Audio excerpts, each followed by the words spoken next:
So then we have the function of ribosome. So it is a site of protein synthesis. तो protein synthesis कहाँ पे बनते हैं? Ribosome पे.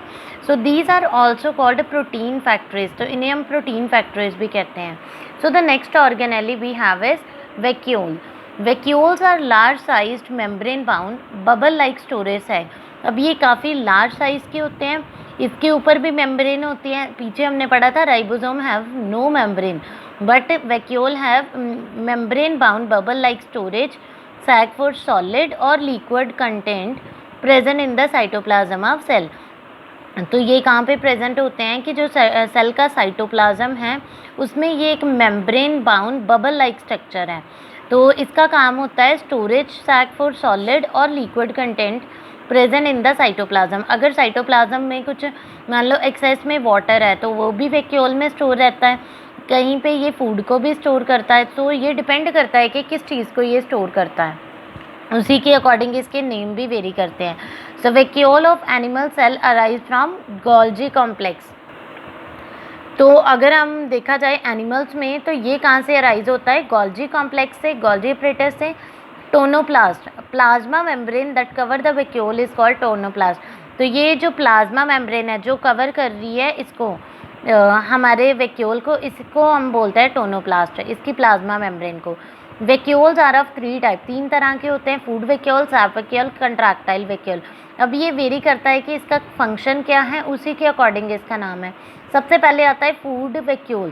तो ये सिंगल सेल्ड ऑर्गेनिज्म में होता है where food is taken and digested, जिसमें फूड को लिया जाता है और डाइजेस्ट किया जाता है. आपने पढ़ा होगा अमीबा. अमीबा में जैसे हमें पता है कि वो सिडोपोडिया से पहले फूड को अंदर लेता है, उसके बाद वैक्यूल होता है जिसमें वो फूड चला जाता है, और उस वैक्यूल को जो फूड को कैरी करता है और बाद में डाइजेस्ट करता है उसे हम बोलते हैं food vacuole. So in case of amoeba we call that vacuole as the food vacuole. Then we have the sap vacuole. अब जो सैप वैक्यूल होता है ना, सैप का मतलब होता है जो उसका लिक्विड पार्ट है. So this is a sac like structure. Sac means bag like structure होता है. इसमें फ्लूइड भरा होता है, filled with fluid and serve as storage of material.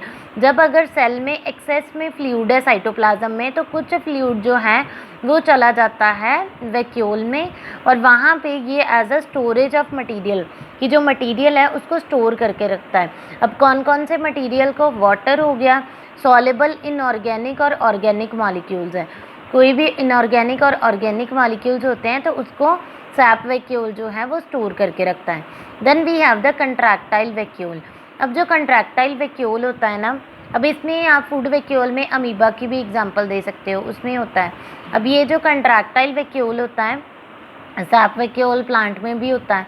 Contractile vacuole जो है, ये वैक्यूल क्या करता है कि एक्सेस में अगर वाटर है तो उसको बाहर एक्सपेल कर देता है बाय द कंट्रैक्शन. सो इसका नाम कंट्रैक्शन से, इसके फंक्शन से पड़ा. ये कंट्रैक्ट करता है जब तो जितना उसमें एक्सेस वाटर होता है या सब्सटेंस वो बाहर आ जाता है.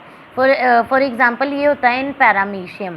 पैरामीशियम में होता है कंट्रैक्टाइल वैक्यूल. जब वो कंट्रैक्ट करता है तो एक्सेस जो लिक्विड है वो बाहर चला जाता है. सो देन फंक्शन इसका क्या काम आता है? Storage of the food, water and other substances. Food को, वाटर को और बाकी सब्सटेंसेज को स्टोर करना. They help in the elimination of excess water from the cell. तो जैसे इसमें हमने कंट्रैक्टाइल वैक्यूल की बात करी, तो अगर ये हेल्प करता है एलिमिनेशन ऑफ एक्सेस वाटर. अगर बहुत एक्सेस में वाटर है तो उसको सेल से बाहर करना, इस प्रोसेस को हम बोलते हैं osmoregulation. Balance of the water और सब्सटेंसेज ऑर्गेनिक और balance of the water and salts in the body is called osmoregulation. And maintain internal pressure of cell. Cell का जितना अंदर का प्रेशर होता है उसको मेंटेन करके रखना. तो these are the functions of vacuole. Then we have the difference between plant cell and animal cell. तो अब तक हमने सारा कुछ पढ़ लिया है, तो मैं एक रिव्यू दे देती हूँ. प्लांट सेल जो होते हैं वो यूजुअली लार्जर होते हैं, एनिमल सेल जो है वो स्मॉल होते हैं.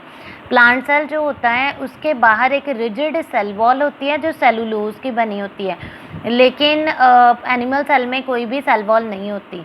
तो यहाँ पे ये प्लांट और एनिमल का डिफरेंस हो रहा है ना. सो देन अगर मैं पूछूं कि जो हमारी फंगस होती है उस पर किसकी सेल वॉल होती है? दैट इज ऑफ काइटिन, और बैक्टीरिया पे किसकी होती है, पेप्टिडोग्लाइकन की। Then plastid, leucoplast, chloroplast and chromoplast are present in plant cell. तो प्लांट सेल में प्लास्टिड प्रेजेंट होते हैं, एनिमल सेल में एब्सेंट होते हैं। प्लांट सेल में वैक्यूल प्रेजेंट होते हैं, बहुत ज़्यादा नंबर होता है और लार्जर इन साइज होते हैं। वैक्यूल जो एनिमल सेल है उसमें कम होते हैं, और अगर होते भी है तो उसका साइज़ छोटा होता है। प्लांट सेल में काफ़ी सिंपलर यूनिट्स होते हैं गोल्जी कॉम्प्लेक्स के, डाइकोटिसोम, पीछे भी मैंने बताया था। एनिमल सेल में एक ही हाईली एलेबोरेट स्ट्रक्चर है जिसे हम बोलते हैं गोल्जी कॉम्प्लेक्स। इसमें जो सेंट्रियोल्स है have not been found in plant cell. कुछ फ्यूवर प्लांट होते हैं लोअर काइंड के, उनमें प्रेजेंट होता है, वैसे इनमें सेंट्रियोल प्रेजेंट नहीं होता। एनिमल सेल में सेंट्रियोल्स होते हैं। So this organelle is responsible for the division, cell division में। सो देन इसमें cytokinesis take place by cell formation. Cytokinesis क्या होता है, जैसे बच्चे एक सेल से आगे दो सेल बनते हैं, तो सबसे पहले इसका जो न्यूक्लियस होता है, न्यूक्लियस और बढ़ जाता है, ठीक है। फिर धीरे धीरे क्या होता है कि इसमें न्यूक्लियस बढ़ गया, न्यूक्लियस में अब वो क्या हो गया, दो में डिवाइड हो गया। तो ये हो गया हमारे पास कैरियोकाइनेसिस। पहले उसमें जो भी हमारा सेल के अंदर का मटेरियल था, डीएनए था, तो वो डिवाइड हुआ, तो उसको बोल दिया कैरियोकाइनेसिस। बाद में इसका साइटोप्लाज्म डिवाइड होगा जिसे हम बोलेंगे साइटोकाइनेसिस। तो प्लांट के केस में एक यहाँ पे पहले सेल प्लेट आती है। So cytokinesis take place by the cell plate formation. तो ऐसे सेल प्लेट बनती है। उसके बाद cytokinesis take place by construction during cell division. Animals में क्या होता है कि सबसे पहले इसका ये काफ़ी बढ़ता है, उसके बाद सेंटर में ऐसे कंस्ट्रक्शन सी आ जाती है, यहाँ से कंस्ट्रक्ट करता है तो एक सेल दो में डिवाइड हो जाता है। Plant cell usually have regular shape और इनकी इरेगुलर शेप होती है। तो ये डायग्राम्स है, इसमें पूरा क्लियरली दिखाया है। ये देखो इसकी रेगुलर शेप है, इरेगुलर शेप है, तो ये डायग्राम भी आपने बनानी है। So this is all about the chapter of the cell. Students, start learning this chapter, as now we are completed with this chapter.